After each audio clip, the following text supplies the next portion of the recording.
Hello, my name is Rodrigo Canete, and this week on Mi Mala Educación, my bad education, which is my YouTube show, I will examine Sean Combs, aka P.Diddy, and how his demonization reflects new tactics on behavioral control. Public figures like him are used to amplify moral outrage, diverting blame from those truly responsible. Following our last episode on Javier Milei's role involving Argentina, this was in Spanish, this is our first in English. So I was talking about the Falklands and the war on terror. We now turn to the war on sex, waged in the name of family values, which P.Diddy is found at the center. To understand the case better, instead of relying on the countless YouTube shows that recycle the same sensationalized narrative and further fuel the demonization, I choose to listen to a podcast series called The Downfall of Diddy, the case against Sean Combs. The podcast series features him in a red suit, standing among broken white plates, an image that evokes blood, race, and shattered whiteness. It falls under the popular true crime genre. Similarly, the YouTube show Law and Crime focuses on the legal aspects, dissecting defense strategies and trial details, reflecting a broader trend of framing everything through a legal lens. On YouTube and OpenTV, a British host famous in the US for criticizing Prince Harry and Meghan Markle, I think he was a judge in America's Got Talent too, shifts the focus from legalities to celebrities caught up in this demonization narrative. Returning to the podcast I mentioned earlier, two things stood out. First, there's the constant demonization of P.Diddy, almost like a mantra with no escape from the charges and a detailed focus on his conditions in jail. But what really struck me the most, was one episode where almost casually they justified the man who shot Donald Trump at a rally by claiming he had once attended a party hosted by P.Diddy. This connection is implausible and absurd, yet it subtly ties the innocent white man who attempted the assassination to the corrupting influence of the demonized African-American figure. In this narrative, the black man becomes the source of both intent and moral decay. This kind of rhetoric, clearly aligned with right-wing ideologies, also implicitly supports gun ownership. In another episode, the host mentions that after Trump was shot, he received therapeutic support like any trauma victim, framing him as a traumatized individual. This is notable, especially since Trump and his supporters attempted a coup d'etat by refusing to leave the White House. The discussion then shifts to P.Diddy in the podcast, raising the question of why his induced suicide isn't considered, unlike John Epstein, who viewed suicide as a checkout, as an escape. The implication is that despite political manipulation and blackmail, P.Diddy avoided that fate because his influence and power was and is greater than Epstein's. The coverage of P.Diddy is conservative, painting him as a strange mafioso, or as a freaky mafioso. His sexual behavior and orgies are depicted as taboo, but his drug addiction is overlooked, unlike Donald Trump, who's labeled a victim of the shooting. This strangeness contrasts with his creativity and success in music, highlighting his talent as a producer. At the same time, his mafioso image ties into broader narratives within the music industry. Anyone interested can find many details on YouTube, where I'm not going to carry on talking about that. P.Diddy's mafioso role in the music industry started around 10 years ago amid conflicts between rising rappers. This coincided with the culture of cancellation, aiming to merge the street world of crime and drug trafficking with mainstream entertainment. This connection between street culture and mainstream culture has a historical precedent, as seen in the stories of Edith Piaf and Frank Sinatra's ties to the mafia. Two sub-narratives then emerge from this. First, there is the conflict between East Coast gangs in America, including P.Diddy, and West Coast gangs, culminating in Tupac's murder, though P.Diddy's connection to the murder remains unproven, along with Diddy's rivalry with 50 Cent for various reasons that emerges now. The second sub-narrative highlights the support Diddy receives from powerful figures in the entertainment and luxury industries, particularly Clive Davis in Hollywood and Ann Wintour in New York fashion. Additionally, I would emphasize a third crucial sub-narrative, which is what interests us here: the conservative supremacist crusade against sex. P.Diddy's freak shows and orgies, particularly the separation of his white parties into main events and after parties, have led to controversy. While the media uses his public appearances as incriminating evidence, a more progressive view highlights ethical and aesthetic aspects that help us understand the dynamics involved. For example, on Conan O'Brien's show, he explained that his parties had different levels. Now, you're legendary for the parties that you throw. Mm-hmm. You throw a great party. I'm a legend, baby, for a whole bunch of things. O'Brien wanted to learn the key to throwing a puffy party. Diddy provided a detailed list that included beautiful ladies, beautiful men, booze, water, and, quote, locks on the doors. Conan brought the interview to a brief halt, questioning if Diddy's parties were safe. It was a new John, you're in my house now, you see. Please. You stumbled into my house. Please. It's okay. It's going to be fine. Okay, cool. Please let me finish. Okay. Diddy admitted that the locks were a little, quote, kinky, although there might be another word for it. Maybe Diddy intended this as a joke, but considering everything that's been reported about his parties as of late, this answer comes off as brutally honest. Everybody gets a little bit more comfortable and loose. Builds up a nice little sweat. That just sounds disgusting. Depends on the way you look at it.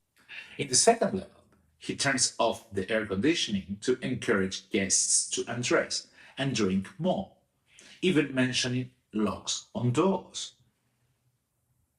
to prevent anyone from leaving. By discussing these conditions on primetime TV, he suggests that moving to that second level implies consent to a sexual dynamic with dominant and submissive roles involving consenting adults in group sex. Dissociative drugs can suppress a person's will, making them seem alert in front of cameras, which creates the illusion of voluntary participation in potentially violating situations. By discussing these conditions on primetime TV, P.Diddy implies that attendees are aware of and consenting to them, framing the encounters as sadomasochistic sex.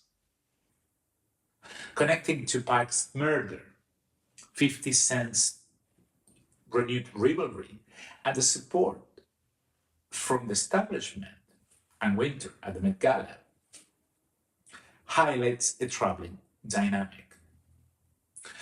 The use of sex as a public relationship tool before the freak parties raises concerns about potential blackmail of celebrities and politicians, possibly implicating law enforcement in corruption. In the past, if you had P. Diddy and Mike Tyson in the same room, chances are we'd be more intimidated by the heavyweight champion.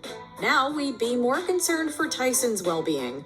In 1998, the two appeared on Keenan Ivory Wayans' short-lived talk show. If you're curious about the pairing, the boxer wanted to start a music company. People's been helping me out. Wycliffe's been helping me out. Devontae Swing's been helping me out. And hopefully Puffy helped me out, While much of the interview feels casual, a blink and you'll miss it dose of awkwardness occurs as Diddy's hand gets a little too close to Tyson. Wearing a grin, Tyson removes Diddy's hand before scooching away. But it was like, I just felt I was embarrassed for like weeks. It truly is about the Benjamin, as we see. Oh, yeah, he's glittering. It truly is about the Benjamin. Perhaps we're reading too much into this gesture, but to say that Diddy has been accused of invading personal space would be an understatement. Watching this makes us almost as uncomfortable as Tyson. This creates a triple subtext involving racial, homosexual, and seemingly contradictory elements, including pedophilia. I want to discuss new slavery in a broader historical context, since we're talking about sadomasochistic and masters and slaves. This reminds me of a BBC documentary I recently watched, which shows that international corporations in England, like McDonald's and Tesco, allegedly hired criminal gangs to bring in workers from Eastern Europe under slave-like conditions, forcing them to work 20-hour shifts. Because of their corporate nature, these companies aren't directly accused, but are mentioned in passing. The documentary highlights this neo-slavery and concludes with statements from McDonald's where an executive avoids appearing on camera and uses euphemisms to say they value human rights and will improve in the future. This is why when the Australian television asked the great Princess Anne about King Charles' plans to apologize for slavery, or I think the plans were to allow for the investigation to open the archives, the Crown archives. She wisely cautioned that we should be careful with the topic because slavery has not ended. Buckingham Palace says it's cooperating with an independent study into the links between the British monarchy and the slave trade in the 17th and 18th centuries. He did something interesting not long ago, offering tacit support to the research into the ties of slavery to the monarchy. He said, absolutely, have a look. Well, you know more than I do, because I rather suspect that was the media's interpretation of that particular deal. What's your sense of it? Who came up with that idea? Is there a different sense? It's not really a subject of conversation that I would even go down. A historical perspective, which is slightly different, maybe more realistic. And which is? The historical perspective, it just goes back a lot further. Mm-hmm. And the modern contexts are very different. Slavery hasn't gone away. Mm-hmm. No, come on. Mm-hmm. Don't be too focused on time scales and periods. History isn't like that. Returning to P.Diddy, the billionaire African-American figure, he faces harsh punishment and demonization, turning his humiliation into a spectacle where people revel in his downfall. Stripped of his wealth, he's made to atone for crimes seen as worse than murder. His sexuality, homosexuality or bisexuality, raises concerns linked to perceptions of pedophilia and sadomasochism. This public coverage supports the rise of bureaucracies that monitor sexual behavior for appropriateness. Scholar Oliver Davies points out that our culture's hatred of sex stems from three key issues. He argues that our cultures arises from the belief that sex is spontaneous but can be intensified by those promoting models of happy intimacy, like heterosexual couples. For instance, an Italian professor once criticized my negative view of homosexuality, negativist, I'm gay, of homosexuality, suggesting I should see better examples from her married gay neighbors with a paddle. This not only offered unsolicited lessons on how to be gay, but also imposed publicly to me, from a position of power, her ideal of sexual intimacy. Consequently, I resigned from that program. Additionally, there's a strong political consensus that views sex as dangerous, particularly for women, and if it involves in any kind, anything younger than 18 years old. Movements like Me Too or Ni Una Menos in my country have worsened this perception by emphasizing risks and advocating for regulations that contribute to the ongoing hatred of sex and the bureaucratic oversight of sexual relationships. At the center of this discussion is the concept of governance, which represents a silent neoliberal revolution, managing the population while sidelining traditional politics. This helps explain the disdain that libertarian leaders like Javier Milei in my home country have for Congress, as politics dissolves in favor of governance. However, governance is an oxymoron. It claims to punish attacks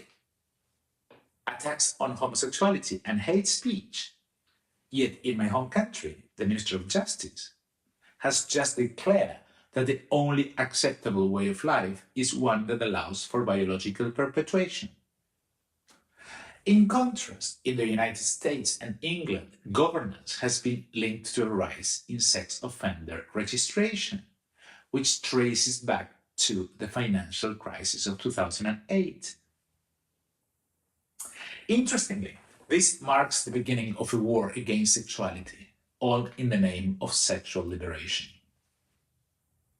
Since 2008, I've been horrified by a right-wing concept I encountered during my last visit to the United States. I saw a sticker in LAX airport that said, "Immigration equates social pollution," effectively portraying immigrants like me as a virus. As an immigrant myself, this transformation is deeply troubling. Since the September 11th attacks, social evolution has increasingly linked immigrants and sex offenders to terrorism.